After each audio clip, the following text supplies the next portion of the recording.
मंडळी, साधारणपणे उत्तर आणि पूर्वेनंतर पश्चिम दिशा ही इमारत बांधकामासाठी तिसरी सर्वोत्तम दिशा मानली जाते.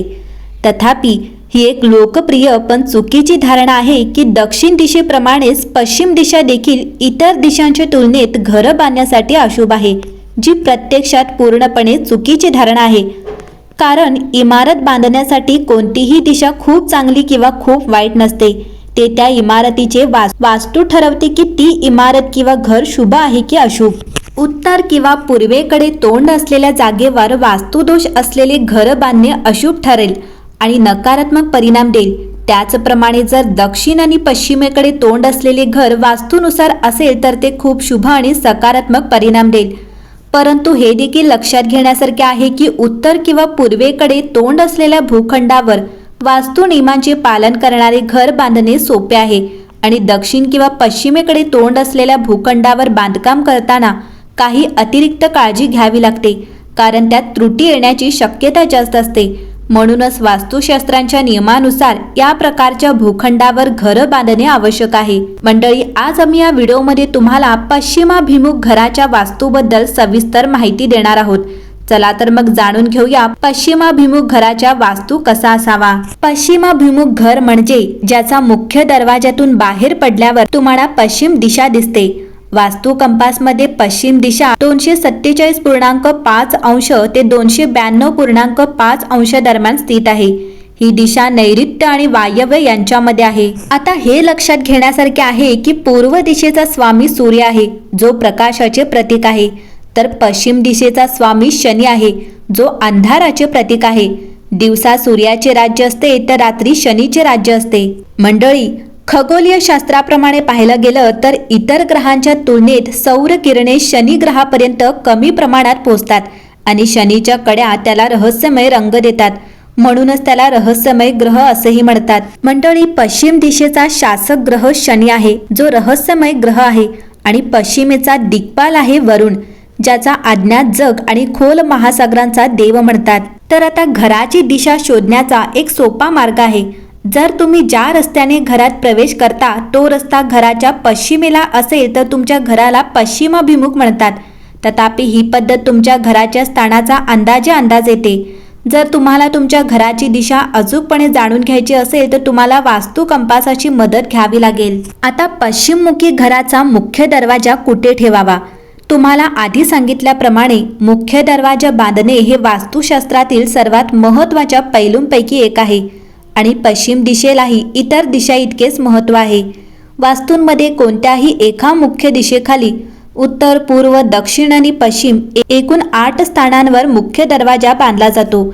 या 8 पैकी फक्त काही स्थाने शुभ परिणाम देतात. पश्चिम दिशेला असलेल्या 8 स्थानांपैकी 2 स्थाने अतिशय शुभ आणि सकारात्मक आहेत. तिसऱ्या आणि चौथ्या स्थानावर बांधलेले मुख्य दरवाजे खूप शुभ फळ देतात. ज्या लोकांच्या घराचा मुख्य दरवाजा या 2 स्थानांवर असतो त्यांना समृद्धी प्राप्त होते. जर कोणत्याही कारणास्तव या दोन्ही जागांमध्ये मुख्य दरवाजा बांधण्यासाठी प्लॉटची रुंदी पुरेशी नसेल तर तुम्ही उत्तरेकडे असलेल्या जागांमध्ये मुख्य दरवाजा वाढवावा आणि शक्यतो नैऋत्येकडे मुख्य दरवाजा वाढवणे टाळावे. आता पश्चिमाभिमुख घरासाठी काही वास्तूच्या योजना आहेत. पाण्याचा उतारा. पाण्याचा निचरा होण्यासाठी घराचा उतारा पश्चिमेकडून ईशान्येकडे असावा. जर उत्तर, ईशान्य किंवा पूर्वेकडे पाणी काढून टाकणे शक्य नसेल तर प्रथम ईशान्येकडे पाणी काढून टाका आणि नंतर उत्तरेकडील भिंतीच्या मदतीने पश्चिम वायव्येकडे पाणी काढून टाकण्याची व्यवस्था करा. पूर्व आणि उत्तरेपेक्षा पश्चिम दिशा उंच ठेवल्याने कीर्ती आणि प्रतिष्ठा वाढते आणि संपत्तीचा ओघ वाढतो. म्हणून शक्यतो पश्चिमेकडील भिंत पूर्वेकडील आणि उत्तरेकडील भिंतीपेक्षा उंच ठेवावी. जसे उंची ठरवताना ज्याप्रमाणे दिशा निर्देश लक्षात घेतले जातात त्याचप्रमाणे भिंतीची रुंदी देखील सुनिश्चित केली जाते. पश्चिमेकडील भिंतीची उंची आणि रुंदी पूर्वेकडील भिंतीपेक्षा जास्त ठेवावी. जर पश्चिमेला रिकामी जागा ठेवायची असेल तर पूर्वेला मोठ्या प्रमाणात रिकामी जागा ठेवण्याची व्यवस्था करा. पण जर हे शक्य नसेल तर हे लक्षात ठेवले पाहिजे की पश्चिमेकडील रिकामी जागा जास्त हिरवीगार ठेवू नये. यामुळे घरात असलेल्या 5 घटकांमध्ये असंतुलन निर्माण होऊ शकते. जसे तुम्हाला सांगण्यात आले आहे की पश्चिमेला जास्त हिरवळ नसावी, पण जर तुमच्याकडे दुसरा पर्याय नसेल तर तुम्हाला बाग लावायची असेल तर काही खबरदारी घेणे महत्त्वाचे आहे. जसे की तुम्ही या दिशेने पांढऱ्या, पिवळ्या आणि निळ्या रंगाची रोपे लावू शकता. याशिवाय या दिशेने शक्य तितके जड आणि मोठे झाडे लावणे चांगले आहे. काटेरी झाडे लावणे टाळावे. साधारणपणे आग्नेय आणि वायव्य दिशा स्वयंपाकघर बांधण्यासाठी सर्वात योग्य मानल्या जातात. तथापि वास्तुतज्ञांच्या सल्ल्याने काही सावधगिरी बाळगून पश्चिमाभिमुख देखील स्वयंपाकघर बनवता येऊ शकते. पश्चिम दिशेचा एक उत्तम उपयोग म्हणजे येथे मुलांसाठी बेडरूम किंवा अभ्यासिका तयार करणे. मुलांच्या करिअरसाठी आणि त्यांनी केलेल्या मेहनतीचे योग्य फळ मिळवण्यासाठी हे खूप चांगले ठिकाण मानले जाते. म्हणून तुम्ही संकोच न करता पश्चिमेला मुलांची बेडरूम किंवा अभ्यासिका बांधू शकता. बेडरूम बांधण्यासाठी पश्चिम दिशा शुभ आहे. तथापि पश्चिमेकडे तोंड असलेल्या घरात पश्चिम दिशेला बेडरूमसाठी जागा शोधणे थोडे आव्हानात्मक असू शकते. अशा परिस्थितीत पश्चिमेकडे तोंड असलेल्या घरात बेडरूम बांधण्यासाठी नैऋत्य दिशेचा वापर केला जाऊ शकतो. याशिवाय दक्षिण दिशा देखील बेडरूम बांधण्यासाठी चांगली मानली जाते. पश्चिम दिशेचे गुण लक्षात घेता येथे जेवणाची खोली देखील बांधता येते. अशी रचना किंवा कृती ही दिशा वास्तूनुसार करण्यास मदत करते. मंडळी, जर पश्चिम भाग पूर्वेकडील उत्तरेकडील भागापेक्षा कमी असेल तर त्यामुळे बदनामी आणि नुकसान होण्याचीही शक्यता असते. जर पश्चिमाभिमुख घराचा मुख्य दरवाजा नैऋत्य दिशेला असेल तर अशा मुख्य दरवाजामुळे रहिवाशांना अनेक प्रकारचे त्रास, आर्थिक नुकसान आणि गंभीर आजार होतात.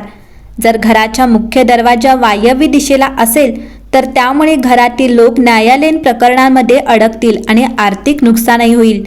जर पश्चिमेकडून पाणी येत असेल तर पुरुष दीर्घकालीन आजारांना बळी पडतो.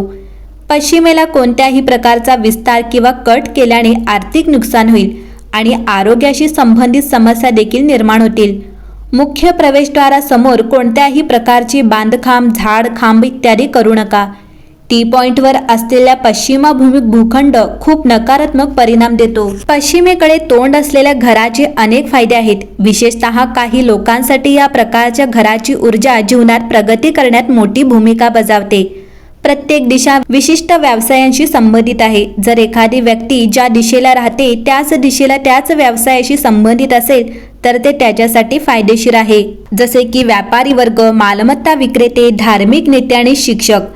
शेवटी हे सांगणे महत्त्वाचे आहे की केवळ पश्चिमाभिमुख घरात राहून तुम्हाला यश मिळणार नाही, तर त्यासाठी घराची रचना वास्तुशास्त्रानुसार करणे देखील आवश्यक आहे. थोडक्यात असे सांगायचे आहे की पश्चिमेकडे तोंड असलेले घर अशुभ नसते, तर त्याची वास्तुनुसार रचना असेल तर ते शुभ फळ देखील देऊ शकते.